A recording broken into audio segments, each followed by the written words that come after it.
လေကဲပချမ်းဒီဆိုဒီ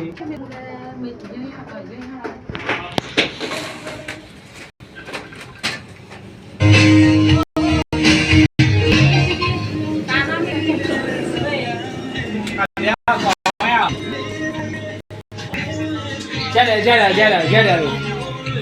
အေးရတာပိုင်းအောင်လို့လေလားအဲ့တော့ဘာလို့ခဗျာဘောလာလေခဗျာစိတ်ဒီဟာပြီးတော့ဘာဒီအားဘိုးတော်ပြောတာလို့လည်းဒီ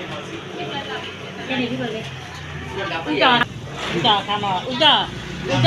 ပြောလို့ရောလို့ဥဒါ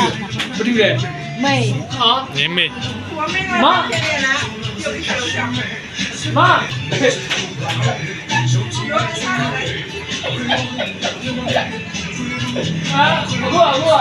အခုအမမလေးဝါကြောက်ပါလား